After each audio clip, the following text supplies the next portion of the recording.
नमस्कार दोस्तों, स्वागत है आप सबका फिर से हमारे चैनल डिकोड यूपीएससी सीएससी में। आज है 3 अगस्त, दिन है सैटरडे। आइए आज की कुछ खास खबरें देखते हैं, लेकिन शुरू करने से पहले आज हम देखेंगे अपने मैप को कि मैप क्योंकि बहुत इंपॉर्टेंट होता है एग्ज़ाम के लिए। तो आज हम देखेंगे मैप में कि आज मैप में हमें देखने लायक क्या है। आज आपको देखना है कि तमिलनाडु में नेशनल पार्क्स कौन कौन से हैं, ठीक है। क्योंकि तमिलनाडु एक बहुत बड़ा स्टेट है और इस यहाँ के जो नेशनल पार्क्स के नेम हैं, specially national park, wild life sanctuary और टाइगर रिजर्व वगैरह को के जो नेम होते हैं वो बहुत ही ज़्यादा कंफ्यूजिंग होते हैं। मतलब कि हमें लगता है कि ये साउथ के हैं तो साउथ में किस स्टेट के हैं, हमें ये याद करने में बहुत ज़्यादा दिक्कत होता है, ठीक है। तो इसीलिए आज आपको देखना है कि तमिलनाडु में बेसिकली कौन कौन से नेशनल पार्क हैं या कौन कौन से टाइगर रिजर्व हैं जो उनके साथ में हैं। एंड एक और इम्पॉर्टेंट चीज़ आपको ये करनी है कि जैसे ये मुदुमलाई है, यहाँ पे ये अन्नामलाई है, ये मुकुर्ती नेशनल पार्क है, तो आपको ये देखना है कि जो केरला के वायनाड में अभी इतना बड़ा ट्रेजिक एक्सीडेंट हुआ है, जो कि लैंडस्लाइड आया है, तो आपको ये देखना है कि क्या किस नेशनल पार्क या किन टाइगर रिजर्व या किन वाइल्ड लाइफ सेंचुरी से वो एरिया कनेक्टेड है और वहाँ पे क्या क्या आपकी स्पीसीज़, जो मेजर स्पीसीज़ हैं बेसिकली, वो पाए जाते हैं, ठीक है। तो आपको ये देखना है। उसके बाद देख के आपको या तो अपनी कॉपी में नोट्स बनाना है या आगे कमेंट बॉक्स में लिखना है कि हाँ आपने देखा। एंड इससे क्या होगा, जब आप इसको लिखेंगे कहीं पे तो आपको ये लंबे समय तक याद रहेगा हमेशा, ठीक है। ओके, आइए शुरू करते हैं अपनी आज की खबरों के साथ। आज की जो एक खबर ये थी कि सुप्रीम कोर्ट ने जो है गवर्नमेंट को डेडलाइन दी कि नीट यूजी का जो एग्ज़ाम हुआ था, आपको पता ही होगा कि एनटीए ने जिस तरह से एग्ज़ाम इस बार के कंडक्ट कराएं, आप चाहे वो एनटीए की बात करें, चाहे वो कुछ स्टेट पीसीएस की भी बात करें, यूपीएससी तक की इवन अगर हम बात करें, तो हर एग्ज़ाम में हम लोग को कहीं ना कहीं धांधली देखने को मिली इस साल। मतलब कि 2023 से लेके 24 का ये जो एकेडमिक ईयर था, ये बहुत ही वर्स्ट ईयर अभी तक मुझे दिखा कि कोई भी एग्ज़ाम हो रहा है वो एग्ज़ाम लीक होता जा रहा है, ठीक है। इसी तरह नीट के साथ भी वही हुआ। तो सुप्रीम कोर्ट ने वही उनको कंडेम किया और उनको क्रिटिसाइज़ किया कि एनटीए के पास सब कुछ था, उनके पास फैसिलिटीज़ थी, उनके पास वहाँ पे बजट पूरा था, उनके पास प्रॉपर मनी भी आया हुआ था, मतलब सब कुछ था। वो उतने में बहुत आराम से कोई भी एग्ज़ाम को नॉर्मली बिना किसी चीटिंग के, बिना किसी फ्रॉड के कंडक्ट कराया जा सकता था, लेकिन उन्होंने नहीं कराया। तो इसमें उनका बहुत बड़ा फॉल्ट है और उन्होंने डेडलाइन दी गवर्नमेंट को कि जल्दी से जल्दी ये पूरे एग्ज़ाम के रिस्ट्रक्चर का प्रोसेस है उसको जल्दी से जल्दी ख़त्म किया जाए और नए स्ट्रक्चर के साथ फिर से वापस से शेड्यूल, जो भी एग्ज़ाम्स के शेड्यूल्स हैं वहाँ पे जो होना है, जो आने वाले टाइम में होना है, उनको कंडक्ट कराएं। क्योंकि इससे क्या हो रहा है, इससे देखिए बहुत लॉस हो रहा है, स्टूडेंट्स का भी लॉस हो रहा है सबसे ज़्यादा। तो भाई अब बताइए, स्टूडेंट्स मतलब तैयारी कर रहे हैं, लगे हुए हैं कितने टाइम से, और अचानक से पता चलता है यार कि पेपर ही लीक हो गया है, पेपर के साथ ये हो गया है, पेपर कैंसिल हो गया है हमारा, फिर से हमें तैयारी करनी है। तो बहुत ही ज़्यादा डिमोटिवेटिंग होता है मेरे ख्याल से ये, और जो टाइम जाता है वो तो जाता ही है, ठीक है। तो बहुत ज़्यादा ज़रूरी भी है कि अगर ऐसी करप्ट चीज़ें हो रही हैं भाई, तो ये मतलब हमारे सिस्टम के लिए बहुत ज़्यादा गलत है। कलाम साहब ने कहा था कि अगर आपको अपने कंट्री को शेप करना है, मतलब कंट्री के इकोनॉमिक कंडीशन, कंट्री के डेवलपमेंट को अगर डेवलपिंग से आपको डेवलप करना है, तो आपको बहुत ज़्यादा इम्पॉर्टेंट है कि आप वहाँ के एजुकेशन पे ध्यान दीजिए। एजुकेशन जो होगा वो वहाँ का बैकवर्ड बनेगा, वो वहाँ पे सपोर्ट बनेगा। अगर आप एजुकेशन के प्रोसेस को ही अच्छे से नहीं कंप्लीट करा पा रहे हैं, तो आप कंट्री कैसे रन करेंगे? क्योंकि आज जो पढ़ रहे हैं, आज जो पढ़ेंगे, वही तो कल आपकी इकोनॉमी में हेल्प करेंगे, वही तो कल जाके आपको टैक्स देंगे, वही कल जाके आपको नए नए रिसर्च करेंगे। मतलब हर तरीके से जो किसी भी कंट्री का यूथ होता है, वो उस कंट्री का एक तरह से आप कह सकते हैं ना, पोटेंशियल होता है। अगर वो पोटेंशियल ही आप खो दे रहे हैं, तो वो तो भाई वो तो लाजमी सी बात है कि वो बच्चा यहाँ क्यों रहना चाहेगा जहाँ पे उसने इतनी दिक्कतें फेस की हैं। उसको जब पता है कि मैं यहाँ रहूँगा तो मुझे ये सब चीज़ें दिक्कत करेंगी, यहाँ पे इतना करप्शन है, कुछ भी अच्छे से नहीं हो रहा है, हर एग्ज़ाम ख़राब हो रहा है, तो ऑब्वियस सी बात है कि वो चूज़ करेगा कि वो फ़ॉरेन में जाके रहे। तो इससे क्या होगा, आपका ब्रेन ड्रेन होगा, है कि नहीं। तो ये सब चीज़ें इन्हीं सब चीज़ों से लिंक करती हैं, और इसका साइड इफ़ेक्ट जो होता है वो बहुत ज़्यादा होता है, ठीक है। और हाँ, अभी जैसे आपको पता होगा कि हमारे कुछ बैचमेट्स या जो हमारे साथ तैयारी कर रहे थे, जिनकी अभी हाल ही में डेथ हुई थी, तो हाई कोर्ट ने उनके केसेस को ट्रांसफ़र कर दिया है सीबीआई को, कि अब जो है सीबीआई जांच करेगी कि कैसे उन 3 बच्चों का डेथ हुआ, कौन कौन उसका ज़िम्मेदार है। क्योंकि जिस हिसाब से ब्लेम गेम हो रहा था, उसमें ये फील हो रहा था कि सब लोग मिले हुए हैं आपस में, और अंतिम में जो भुगत रहा है वो सिर्फ़ और सिर्फ स्टूडेंट है, ठीक है। तो इसीलिए हाई कोर्ट ने शायद ये सारे केसेस को सीबीआई को ट्रांसफ़र कर दिया, ताकि वो अच्छे से इस चीज़ का मतलब कि न्यूट्रल होकर जांच करे वहाँ पे, और जो भी उसका कल्प्रिट हो उसको सज़ा मिले, ठीक है। और अभी जो हिमाचल में क्लाउड बस्ट हुआ थर्सडे को, उस क्लाउड बस्ट की वजह से बहुत एक डैम भी टूट गया था वहाँ पे, एंड उसमें अभी तक 6 लोग मर गए हैं, and 47 peoples are still missing, ठीक है। और ये कहाँ कहाँ से मिसिंग है, मतलब शिमला, कुल्लू, मनाली, मांडी, ये इन जगहों से लोग मिसिंग हैं। और मतलब फ्लैश फ्लड आ गया, तो आप समझ ही रहे हैं फ्लैश फ्लड काफ़ी ज़्यादा भयंकर होता है, और कोई भी उसके चपेट में आता है तो वो चला जाता है, वो बहुत मुश्किल हो पाता है वहाँ पे बचना। एंड हमने तो कई ऐसे वीडियोस भी देखे जहाँ पे 3 स्टोरेज बिल्डिंग्स ऐसे पानी में गिर जा रहे हैं पूरी तरीके से। तो वो काफ़ी भयानक इंसिडेंट था। अभी नेचर जो है हमारे ऊपर जो है वो बता रहा है कि कैसे हमें ध्यान देना चाहिए। नेचर का ये वार्निंग सिस्टम होता है कि अगर आपको रहना है इस मदर अर्थ के साथ, तो आपको मदर अर्थ को ट्रीट भी अच्छे से करना होगा। आपको उनको वैसे ही साफ़ सफाई, वैसे ही उनको यूज़ करना है जैसे आप अपने घर में करते हैं चीज़ों को। जैसे आप अपने चीज़ों को सजो के रखते हैं, वैसे ही आपको नेचर की भी चीज़ों को सजो के रखना होगा। उनके नेचुरल रिसोर्सेज को आपको इतना ज़्यादा नहीं डिप्लीट कर देना है कि पता लगे कि वो जो है ख़त्म होने के कगार पे हों, और उनकी वजह से इतने डिज़ास्टर्स देखने को मिले कि कहीं अचानक से क्लाउड बर्स्ट हो जा रहा है, कहीं अचानक से बहुत ज़्यादा बारिश हो रही है, कहीं बारिश ही नहीं हो रही है। तो ये जो नॉन यूनिफॉर्मिटी है, ये तभी क्लियर हो पाएगा, ये तभी थोड़ा सही हो पाएगा जब हम थोड़ा नेचर पे ध्यान देंगे। एंड बाकी तो देखिए, ये नेचुरल डिज़ास्टर्स होते हैं, इनमें किसी का मतलब आप कह नहीं सकते कि कौन इसका ज़िम्मेदार है कौन नहीं है। अब बाकी खुदा मालिक, ठीक। आइए आगे देखते हैं।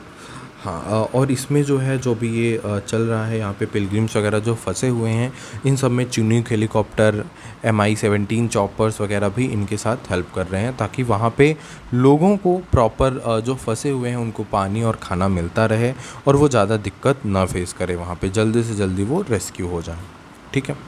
एंड सुप्रीम कोर्ट ने एक चीज़ और सजेस्ट की, क्योंकि आपको पता होगा स्टार्टिंग फरवरी से ही फार्मर्स जो हैं अभी भी बॉर्डर्स पे लगे हुए हैं, वो अभी भी स्ट्राइक कर रहे हैं, प्रोटेस्ट कर रहे हैं पंजाब हरियाणा बॉर्डर पे, और उन्होंने बंद कर रखा है उस बॉर्डर को पूरा, ठीक है।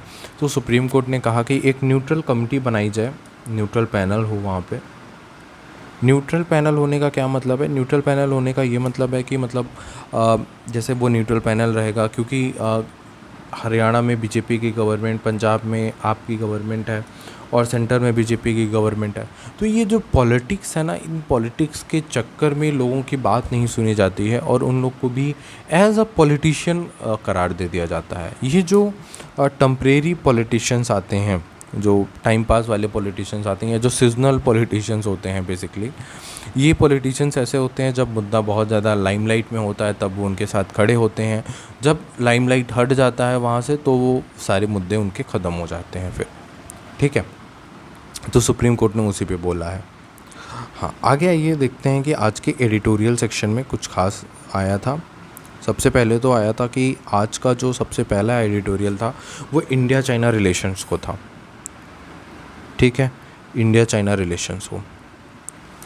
इसको लिखा है जो शू फेयांग हैं, हमारे फेयांग 17th चाइनीज़ एम्बेसडर हैं अभी के टाइम में, करेंटली वही हैं। इन्होंने ज्वाइन किया था मई में, एंड तब से उन्होंने काफ़ी चीज़ें नोटिस की, और उन्होंने उन्हीं सब चीज़ों को मतलब एक्सप्लेन किया है इस आर्टिकल के थ्रू, ठीक है। उन्होंने क्या कहा है कि चाइना और इंडिया जो है एंशियंट टाइम से ही एक व्हील एंड वो शेयर करते हैं, और ये दोनों बहुत ही पुराने सिविलाइजेशंस हैं। ये उस टाइम के सिविलाइजेशंस हैं जब मतलब कि स्टार्टिंग होता था। China is one of the most eldest मतलब अर्लीस्ट सिविलाइजेशन कंसिडर किया जाता है। और इंडिया का जैसे आपको पता ही होगा कि इंडिया में जैसे हड़प्पन सिविलाइजेशन था, उसके पहले भी यहाँ पे सिविलाइजेशन थे, उसके बाद यहाँ पे अलग अलग सिविलाइजेशंस जो हमने देखे, तो ये बहुत ही पुराने सिविलाइजेशंस थे। ठीक है, तो इंडिया चाइना नेबरिंग कंट्रीज़ है, तो भाई वही वो कह रहे हैं कि इंडिया और चाइना नेचुरल एलाई है ना। उनका ये कहना था कि जैसे प्रेसिडेंट सी जिनपिंग और प्राइम मिनिस्टर नरेंद्र मोदी भी एक दूसरे से बहुत ज़्यादा अटैच थे, एक दूसरे को बहुत ज़्यादा इम्पोर्टेंस देते थे। एंड उन्होंने भी इस जगह पे वो पहुँचे कि हमें बहुत ज़्यादा राइवलरी रख के हम काम नहीं कर सकते हैं, क्योंकि हम एक नेबर हैं, जस्ट नेबर हैं, मतलब बगल की कंट्री है। तो आप मतलब बहुत दिन अगर आपको जैसे, क्योंकि देखिए चाइना भी one of the most growing economy है, मैन्युफैक्चरिंग सेक्टर में वो हब है एक तरह से। एंड इंडिया को भी अगर, इंडिया भी इमर्जिंग इकोनॉमी है, हमारी थोड़ी छोटी इकोनॉमी है, उनसे काफ़ी छोटी है, लेकिन अगर इंडिया को ग्रोथ करना है तो भाई देखो हम चाइना को साइडलाइन नहीं कर सकते हैं अपने किसी भी एंगल से। मतलब अमेरिका कितना भी साथ में आ जाए, अमेरिका हमारे यूएसए वगैरह मतलब कितना भी सपोर्ट करें, बट क्योंकि जो चाइनीज़ मार्केट और इंडियन मार्केट्स हैं, चाइनीज़ और इंडियन मार्केट इस तरह से लिंक हैं एक दूसरे से कि वो दोनों स्टॉप नहीं कर सकते हैं किसी भी चीज़ को। एंड आज के टाइम में जो है कोई भी नेशन का जो रिलेशनशिप है, आपके नेशन का जो रिलेशनशिप होगा वो हमेशा उनके इकोनॉमिक टाइज से दिखता है। मतलब जितना बेहतर इकोनॉमिक टाइज होता है उतने बेहतर उनके रिलेशंस होते हैं। ठीक है, तो यही चीज़ें वो समझाने की कोशिश कर रहे हैं हमारे एम्बेसडर साहब कि हमें अब जो है अपने उन चीज़ों पे ध्यान देना चाहिए। उन्होंने 5 म्यूचुअल्स की बात की, 5 म्यूचुअल्स की बात की, या 5M की बात कर रहे हैं वो यहाँ पे। क्या है वो 5M? आपका म्यूचुअल रिस्पेक्ट, मतलब एक दूसरे की रिस्पेक्ट करना। चाइना अपने टेरिटरी की रिस्पेक्ट करे, उनके इंटरनल मैटर हैं वो अपना देखें, ये अपना देखें, मतलब इंटरनल मैटर में न एक दूसरे के घुसे। म्यूचुअल एकोमोडेशन का क्या क्या मतलब होता है कि देखिए जैसे एक हिंदी में कहावत है कि जैसा देश वैसा भेष, मतलब कि जो जैसा है वैसे हमें उसको एक्सेप्ट करने की ज़रूरत है। तो इसीलिए दोनों कंट्रीज़ को ये ज़रूरी है कि वो अपनी अपनी ईगोज़ को साइडलाइन करे वहाँ पे। एंड ईगोज़ को साइडलाइन करके जो जो मतलब उनके म्यूचुअल कंसर्न्स हैं, उन सारे कंसर्न्स को एकोमोडेट करें, मतलब कि उन्हीं कंसर्न्स पे धीरे धीरे म्यूचुअल अंडरस्टैंडिंग के साथ आगे बढ़ें। तीसरी म्यूचुअल ट्रस्ट एक होनी चाहिए। आप दोनों के बीच जब तक ट्रस्ट नहीं होगा, ट्रस्ट बढ़ेगा नहीं। और ट्रस्ट बढ़ेगा कब? जब वहाँ पे कोऑपरेशन बढ़ेगा, मतलब जब दो कंट्रीज़ के बीच में कोऑपरेशन बढ़ेगा तभी वहाँ पे ट्रस्ट बढ़ेगा। ठीक है, तो म्यूचुअल ट्रस्ट होना चाहिए वहाँ पे।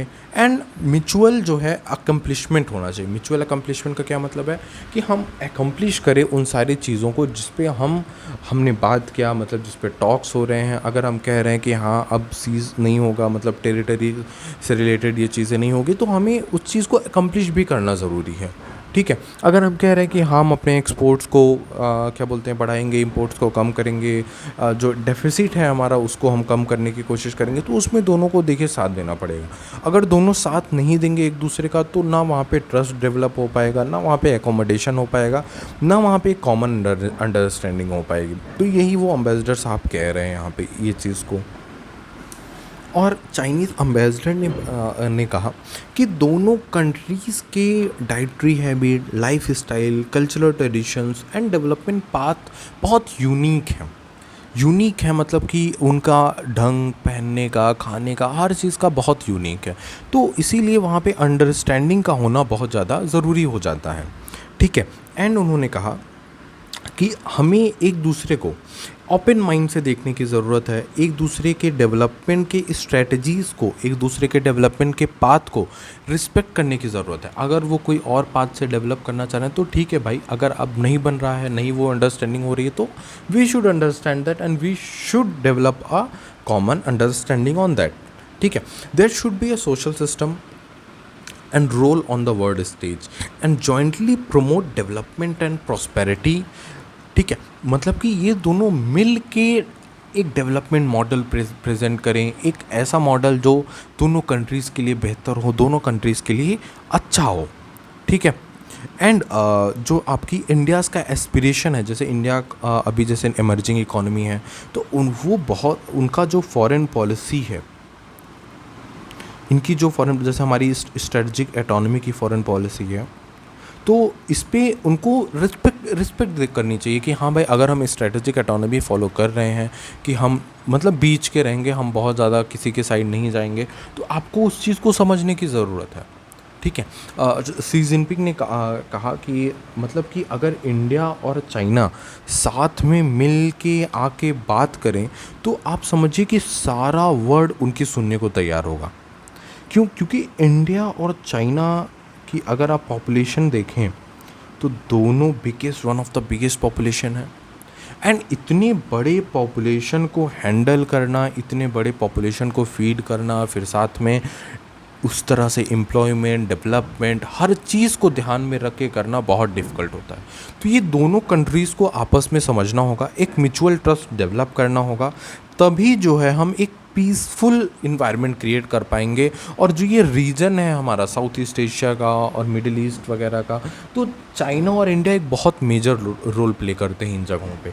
अगर इंडिया और चाइना साथ में आ जाए तो आप समझिए कि कोई भी अगेंस्ट में बोलने के लिए नहीं होगा वहाँ पे। हर चीज़, पूरा ये साउथ ईस्ट एशिया आपका एकदम स्टेबल हो जाएगा। एंड मतलब कि आप जैसे आज यूएसए को देख रहे हैं, उसी तरीके से हम भी एक बहुत बड़ी इकोनॉमी बन सकते हैं अगर हम साथ में मिल के वहाँ पे काम करें। तो वो चाहते हैं कि एक ऑल राउंड रिलेशनशिप हो, एक ऑल राउंड रिलेशनशिप हो, और वहाँ पे एक म्यूचुअल अकोमोडेशन हो, गारंटी हो वहाँ पे कि नहीं भाई, हम रिस्पेक्ट करेंगे, हम नेबर्स हैं, हम दूर नहीं जा सकते हैं एक दूसरे से, नेबर्स को हमेशा वहीं रहना है। और अगर हम साथ में मिल के काम करेंगे तो आप मतलब इनका ये कहना था कि हिमालयाज़ तक भी हमें रोक नहीं पाएंगे साथ में आने से। ठीक है, एंड इसी में शी जिनपिंग ने कहा था कि मोदी जी ने मतलब बोला था चाइना और इंडिया को लेके कि हम मतलब उन्होंने एक कोट बोला कि we are two bodies with one spirit, मतलब हम लोग दो शरीर हैं लेकिन आत्मा एक ही है। एक ये प्रमोट करना होता है अपने रिलेशंस को। एंड ये बेसिकली जब 2014 में प्राइम मिनिस्टर साहब नियुक्त हुए थे हमारे मोदी जी, उसके बाद से 2017-18 तक मतलब कि रिलेशंस को बहुत ज़्यादा प्रमोट किया गया था, साइड में बातें करना एंड मतलब स्ट्रेटेजिक टॉक्स करना, किसी भी मीटिंग वगैरह में उनका इंडिया विज़िट होना एंड पीएम का चाइना विज़िट, तो मतलब बहुत चीज़ें थी। लेकिन फिर उसके बाद से जो गलवान का क्लैश होता है एंड फिर पाकिस्तान के साथ और भी हमारे रिलेशन ख़राब होते हैं, तो उसके बाद से जो है इंडिया चाइना का रिलेशनशिप और वर्स हो जाता है। एंड बीच में कोविड आने के बाद तब तो और ही ख़राब हो जाता है। ठीक है, तो वही एम्बेसडर साहब कह रहे हैं कि he firmly believe that the strategic guidance of the two leaders both side have enough wisdom and the capability to handle bilateral relation well and for the right path for the neighbouring countries to coexist in harmony and develop hand in hand. ठीक है, तो उनका यही कहना था कि अगर India China साथ में रहती है, इंडिया चाइना साथ में काम करती है, तो इस पूरे रीजन को मतलब कि पूरे इस रीजन में बहुत ज़्यादा पीस एंड प्रॉस्पेरिटी होगा एंड डेवलपमेंट बहुत तेज़ी से यहाँ पे बढ़ेगा। ठीक है, हाँ, हमने कल देखा था कि कल सुप्रीम कोर्ट ने वर्डिक्ट दिया भी आपका उसके रिलेटेड कि जो एससीज़ और एसटीज़ हैं वहाँ पे भी हमें जो है सब कैटेगराइजेशन लाना चाहिए। ऐसा नहीं है कि उन्हें उसमें भी अलग अलग क्लासेस हैं, अलग अलग सबकी वेल्थ है, मतलब अलग अलग सबके इनकम्स हैं। तो सुप्रीम कोर्ट ने बेसिकली फोकस किस पे किया कि जो हमारी फॉर्मल इक्वालिटी है उसको सब्सटेंटिव इक्वालिटी की तरफ और फोकस करने को बोला। अच्छा, इन दोनों शब्दों का मतलब क्या होता है? सब्सटेंटिव इक्वालिटी, फॉर्मल इक्वालिटी का क्या मतलब होता है कि हर किसी को हम एक नज़र से देख रहे हैं, बिना किसी डिस्क्रिमिनेशन के, बिना किसी भेदभाव के। ठीक है, वो इक्वालिटी हो गई।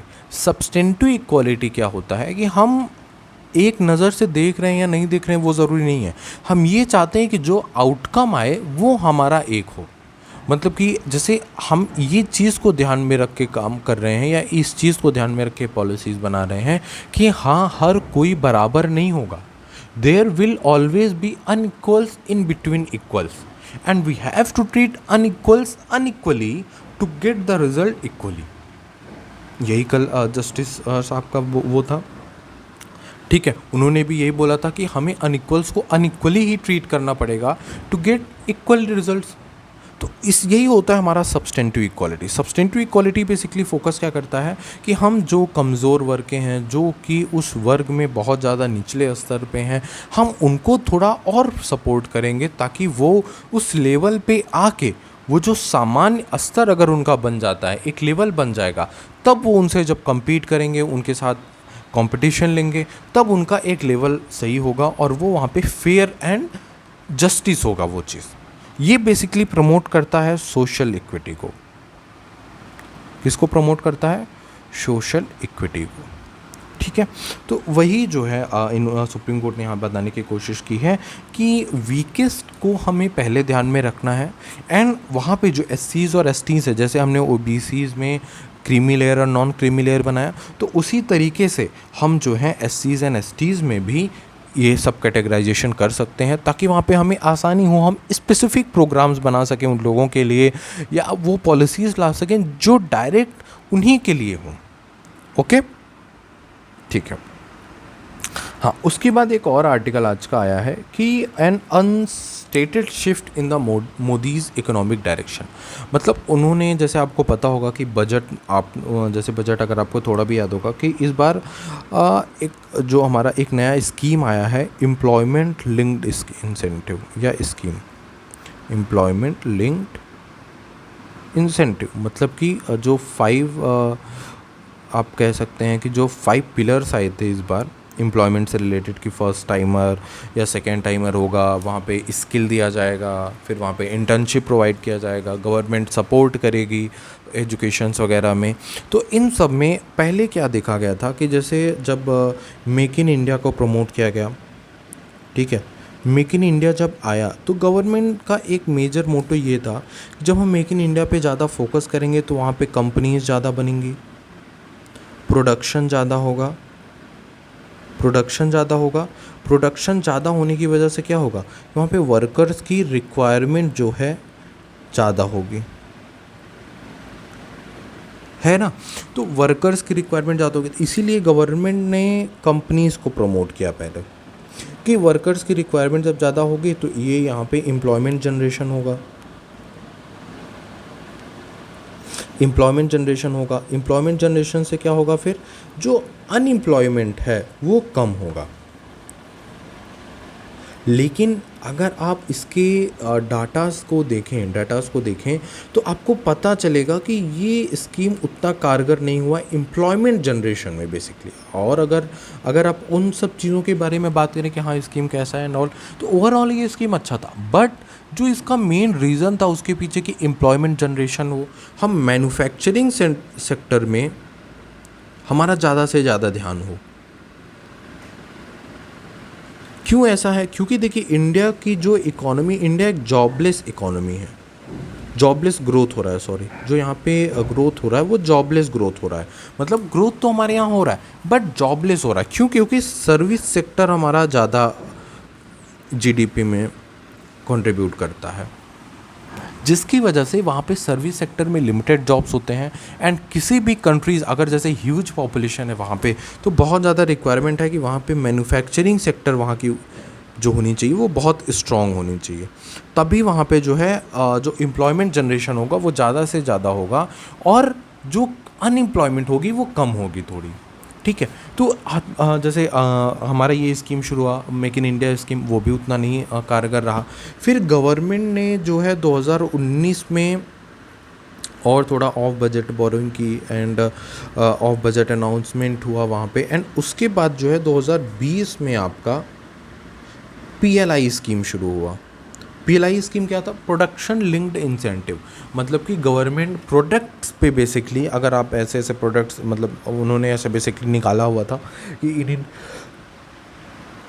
इन प्रोडक्ट्स पे जो है बहुत ज़्यादा इंसेंटिव दिया जाएगा अगर आप प्रोड्यूस करते हैं तो।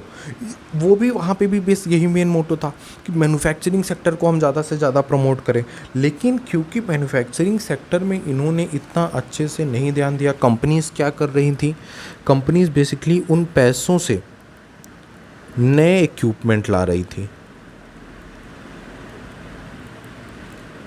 उन्होंने जब 2019 में कॉरपोरेट टैक्स को कम किया, तो कॉरपोरेट टैक्स कम करने के पीछे उनका ये रीज़न था कि भाई जो पैसा बचेगा वो और जनरेशन होगा, वहाँ पे प्रोडक्शन वगैरह बढ़ेगा, जिससे एम्प्लॉयमेंट बढ़ेगा। लेकिन कंपनीज़ ने क्या किया, उन्होंने किस पे ध्यान दिया, उन्होंने ध्यान दिया अपने मशीन्स पे। उन्होंने ध्यान दिया कि हम ऐसी चीज़ों को ज़्यादा वहाँ पे लेके आएँ जिससे हमारा कम टाइम में ज़्यादा से ज़्यादा ध्यान हो। उन्होंने टैक्स इवेजन करने की कोशिश की, टैक्स कट हुआ वहाँ पे, और गवर्नमेंट को फाइनली वहाँ पे घाटा होता है। ठीक है, जो गवर्नमेंट का मोटो था वो मोटो उन्हें नहीं हासिल हो पाता है। इसी वजह से इस बार के बजट में गवर्नमेंट ने डायरेक्ट ये ECI लाया,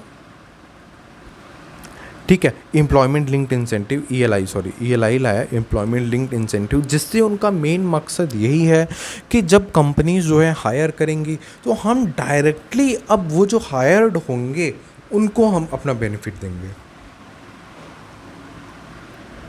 जिससे क्या होगा कि कंपनीज ज़्यादा से ज़्यादा इन सब चीज़ों पे प्रमोशन करेंगी, एंड जब वहाँ पे हायरिंग ज़्यादा होगी तो प्रोडक्शन ज़्यादा होगा, एंड अल्टीमेटली हमारा मैन्युफैक्चरिंग सेक्टर जो है वो बढ़ेगा।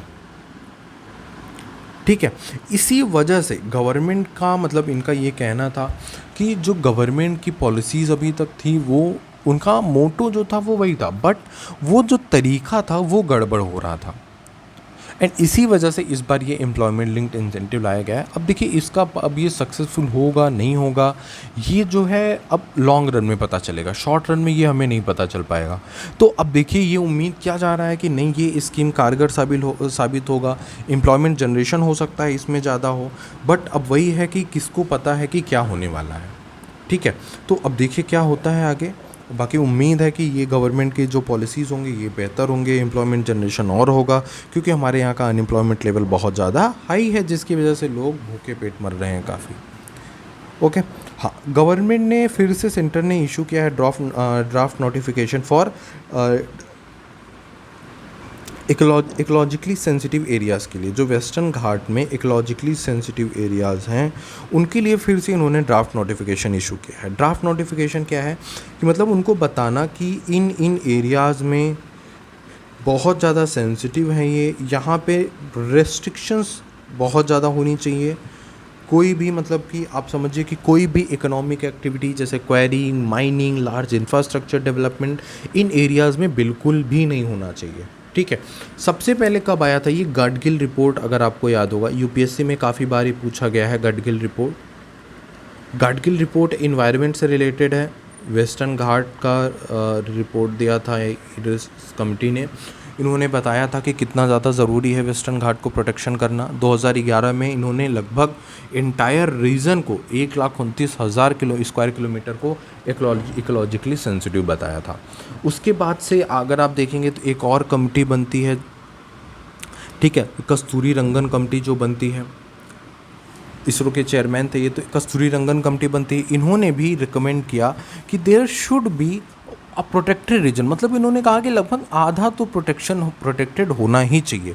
एंड गडगिल रिपोर्ट के ही बाद लगभग 3 ब्रॉड जोन्स बनाए गए, ESA 1, ESA 2 and ESA 3। And first 2 में, ESA 1 और ESA 2 में बहुत ज़्यादा रिस्ट्रिक्शन थे, मतलब स्ट्रिक्ट रिस्ट्रिक्शन थे, कोई भी एक्टिविटी, इकोनॉमिक एक्टिविटी अलाउ नहीं थी। थर्ड एरिया में थोड़ा बहुत अलाउ था। तो ये क्योंकि ये जितनी बार गवर्नमेंट इसको निकाल रही है इस ड्राफ्ट बिल को, स्टेट जो हैं जैसे मतलब मेजरली 6 अफेक्टेड स्टेट्स हैं इससे रिलेटेड, गुजरात, महाराष्ट्र, गोवा, कर्नाटका, केरला एंड तमिलनाडु। लेकिन ये 6 के 6 स्टेट मतलब डिससेटिस्फाइड हो जा रहे हैं, या ये कह रहे हैं कि ये एरिया नहीं इसके अंडर में होना चाहिए, या ये एरिया अंडर में नहीं होना चाहिए। एंड उसी का आज रिज़ल्ट है कि अगर ये सब पहले ही फॉलो कर लिया जाता, ये सब रिपोर्ट्स के रिकमेंडेशन थोड़े बहुत भी इम्प्लीमेंट हो जाते, तो हो सकता है जो आज ये 200 से ज़्यादा लोगों की जान गई ये शायद इतनी ना जाती। क्योंकि वहाँ पे पहले ही बताया जाता है कि ये सेंसिटिव एरिया है, यहाँ पे लैंडस्लाइड वगैरह बहुत ज़्यादा प्रोन है, तो ये हो सकते हैं। इस वजह से इन रिपोर्ट्स को नज़रअंदाज करना मेरे ख्याल से ठीक नहीं होता है, एंड बहुत ज़्यादा ज़रूरी है कि हम इन रिपोर्ट्स को अप्लाई कर पाएँ। एंड आप देखिए कि मतलब कि इन्हीं सब चीज़ों की वजह से जो है आजकल का जो ये डिज़ास्टर्स वगैरह है, ये ज़्यादा करके पॉलिटिसाइज़ बहुत ज़्यादा हो गया है, ब्लेम गेम बहुत ज़्यादा हो रहा है, लोग अपनी ज़िम्मेदारी लेने को तैयार नहीं हो रहे हैं, जिसकी वजह से नुकसान हमेशा सिटीजन्स को देखने को मिलता है। और ये बहुत ही ज़्यादा दिक्कत की बात है, मतलब कि अगर आप देखें तो ये सब चीज़ें अनएक्सेप्टेबल होती हैं किसी भी ऐसे बड़े डेमोक्रेटिक कंट्री में जहाँ पे इतने रीजनल डाइवर्सिटी है, लोग हैं। हमें प्रिजर्व करके रखने की बहुत ज़्यादा ज़रूरत है नेचुरली चीज़ों को, ठीक है। तो आज की जो ख़ास न्यूज़ थी वो इतनी ही थी। हम हर न्यूज़ को नहीं कवर अप करेंगे जो कि हमारे एग्ज़ाम से रिलेवेंट नहीं है, क्योंकि देखिए आजकल की न्यूज़ में ज़्यादा करके पॉलिटिसाइजेशन बहुत ज़्यादा होता है, जिसकी वजह से वो उसका एग्ज़ाम में रिलेवेंसी बहुत कम हो जाती है। तो हमें उन्हीं न्यूज़ को देखना है, उन्हीं न्यूज़ को कवर अप करना है जो हमारे लिए ज़रूरी होंगे, ठीक है। बाकी आप अपना ध्यान रखिए, पढ़ाई करिए। उम्मीद है कि आप अच्छे से पढ़ाई कर रहे होंगे, डिसिप्लिन में होंगे, एंड कहीं ना कहीं से अपने चीज़ों को कंसिस्टेंट बनाने की पूरी कोशिश कर रहे होंगे, ठीक है। Okay, thank you.